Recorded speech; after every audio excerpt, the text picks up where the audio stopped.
Welcome to an Achieving Science video. This video is going to look at carboxylic acids.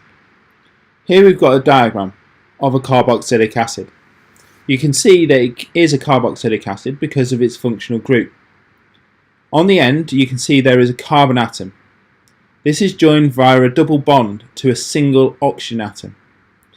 The carbon is also joined to an oxygen and a hydrogen, an OH group. So functional groups of a carboxylic acid is a COOH group. So, carboxylic acid, functional group COOH. The group is made up of a carbon atom which has a double bond to a single oxygen atom and to an OH group.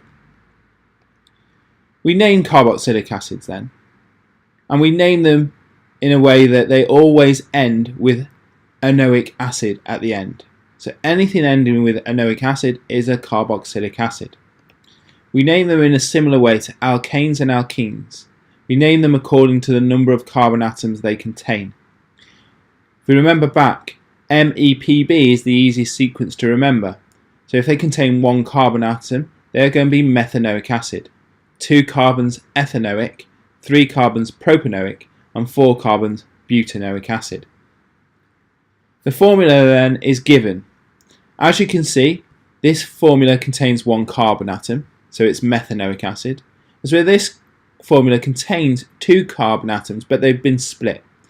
The reason for splitting them is that it's easily seen that this is a COOH group. It's a carboxylic acid. This is what comes before it. In the third one, you can see that there are 2 carbon atoms and a third one, so this is propanoic acid. There are 3 carbons and a fourth one, this is butanoic acid. We can draw these just like we've drawn alcohols, alkenes and alkanes.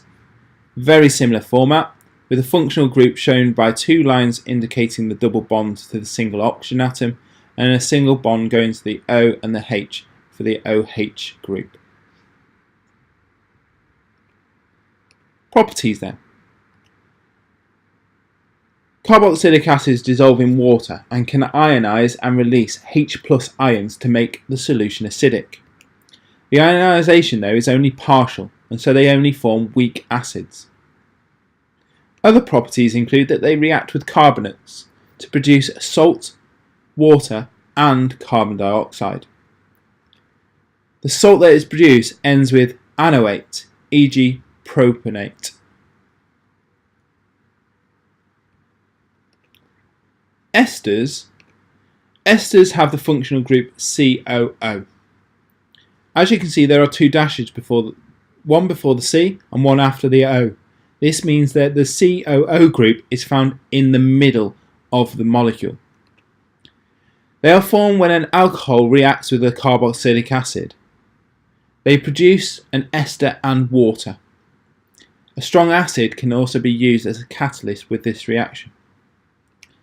Here you can see on the left hand side we have an alcohol because of the presence of O and the H functional group.